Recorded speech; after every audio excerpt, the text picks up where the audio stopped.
Eu não vou dizer reviravolta. Eu vi muita gente escrevendo reviravolta, mas eu não sei se eu trataria isso como uma reviravolta. Por quê? Porque assim, a gente vinha falando aqui no Fala Fonte todos os dias, quando a gente tocava nesse assunto do Caleri. O Caleri vai esgotar todas as possibilidades com São Paulo antes de partir para qualquer pré-contrato ou partir para ouvir qualquer clube. E tinha clube da MLS de olho nele, tinha clube do México. Então, assim, as propostas ou o interesse iam chegando, é muito mais por staff ter aquilo como condição de renovação e faz parte do jogo, do que propriamente algo do tipo assim, olha, tem uma proposta do Orlando City e o Caleri e o Jonathan querem ir embora.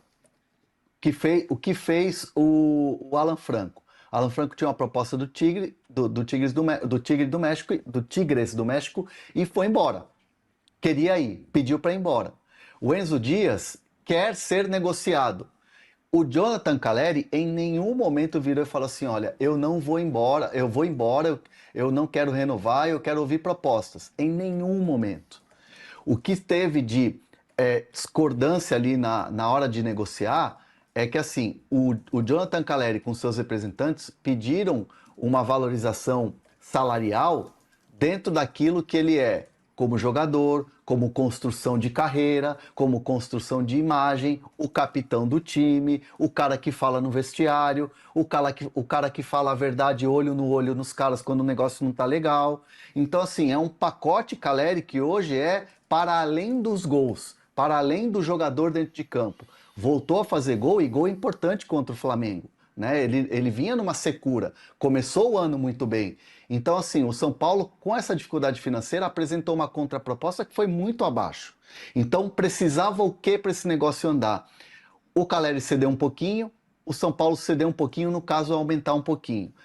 Uma conversa entre Rafinha e Caleri, a coisa começou a andar. Cede um pouquinho aqui, nós vamos aumentar um pouquinho ali, vou conversar com o presidente Maciz e tal. Né? Ele, o Rafinha, o Felipe Carvalho, o próprio presidente Maciz entenderam que havia necessidade pelo pacote Caleri. O São Paulo, assim, por mais que o Caleri gere assim, um pouco de dúvidas em relação ao desempenho nos últimos anos, né? E aí eu estou falando isso no geral. O pacote Caleri ele é importante para o São Paulo hoje, para esse São Paulo de hoje de uma reconstrução. Então foi uma conversa muito reta, um papo muito reto e que cada um cedeu de um lado e a coisa começou a caminhar. Tá fechado? Ainda não. Falta acertar a questão do valor global do salário nesses 3 anos de contrato que pode acontecer.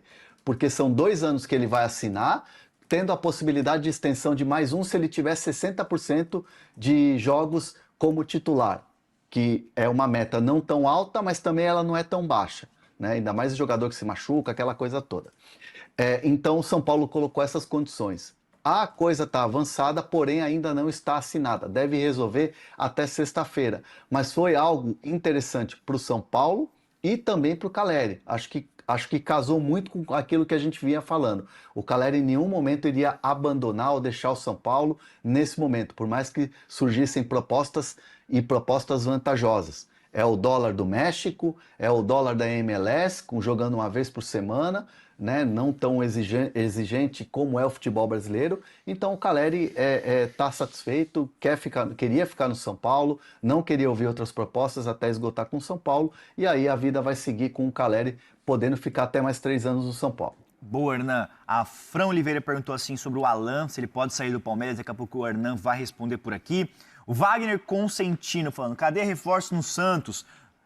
Reforços não tem, mas tem saídas e saídas que estão atrapalhando os planos do Peixe, tá? Que podem parar na justiça, que já vão parar na justiça. Eu vou falar aqui, tá bom, Wagner? E aí, ô Bruno Andrade, daqui a pouquinho para você entrar, tem mais uma questão para perguntar para o Hernan sobre São Paulo. Estão perguntando sobre Luiz Henrique. Vai pro Botafogo? Falou o Fábio. O Bruno Andrade, daqui a pouquinho, vai trazer mais detalhes sobre essa história, se Danilo vai ser envolvido ou não. Vamos tentar explicar melhor essa situação que envolve o interesse do Botafogo no Luiz Henrique e como está a situação do Luiz Henrique no futebol russo. Mas, Hernan, você falou que o Enzo Dias pode sair. Me dá mais detalhes dessa história, porque você também trouxe ontem, com exclusividade no site da ESPN Brasil, que o São Paulo deu um chapéu no Internacional e encaminhou a contratação do lateral esquerdo Iago. Iago Borducci, se eu não me engano, é o sobrenome dele, já atuou pelo futebol alemão, estava no Bahia. Me explica essa história, como foi esse chapéu e se ele realmente vai reforçar o tricolor do Morumbi, Hernan? O termo chapéu, a galera que gosta muito, fica muito para torcedor, né? Eu gosto de tratar mais com o pé no chão essa história de chapéu aí. O Inter tinha interesse, né? O Inter tinha interesse em contratar o Iago para a lateral esquerda, até porque hoje o Internacional tem o Matheus Bahia jogando, tem uma característica defensiva, e o Bernabé está jogando na segunda linha, né?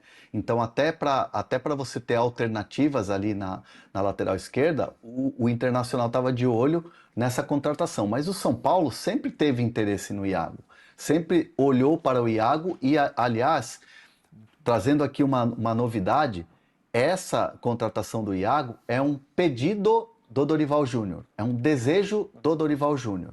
O Iago é um jogador que tem experiência internacional, jogou na Europa, é um jogador que teve seleções de base, seleção pré-olímpica, inclusive, ele participou. É um jogador que estava lá no Bahia sem muitas, não vou dizer expectativas, mas tinha poucas oportunidades, porque afinal de contas o dono da lateral esquerda é o Juba, que a gente até ontem falava, tinha que levar para a Copa do Mundo. Então você tem um jogador nível seleção brasileira, nível Copa do Mundo, para disputar a posição, é melhor o cara de repente ganhar ares. Primeiro, vamos lá, negociação é só até o final do ano, só até 31 de dezembro, não tem opção de compra e não tem custos. E ainda o Bahia paga parte do salário do jogador. Então o São Paulo viu com bons olhos, o Dorival queria o jogador e o jogador deve estar fechando a negociação hoje. Rafinha, toda a diretoria do São Paulo fechando a negociação hoje. É um jogador que chega para disputar com o Wendel. O Wendel hoje é o titular porque o Enzo Dias tem o desejo de sair.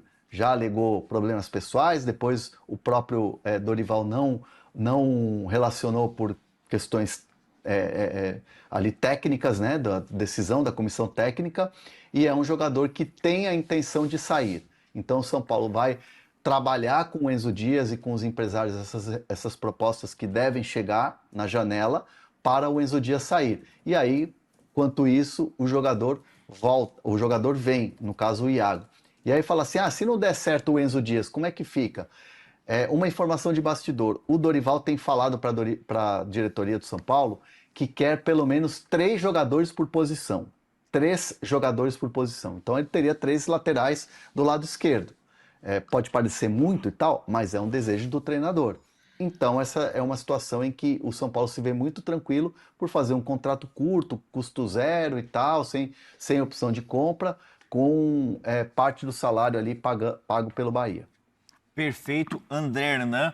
Confesso que me surpreendeu esse movimento do São Paulo no mercado, porque o Iago não é um lateral que vinha tendo tantas oportunidades assim, mas diante de uma posição que é carente no futebol brasileiro e uma oportunidade de mercado, quem sabe pode surpreender no tricolor do Morumbi. E a gente se fala de um jogador que tem um custo baixo, né, Hernan? Outro jogador que está saindo, jogador que está saindo do São Paulo é o Paulinho.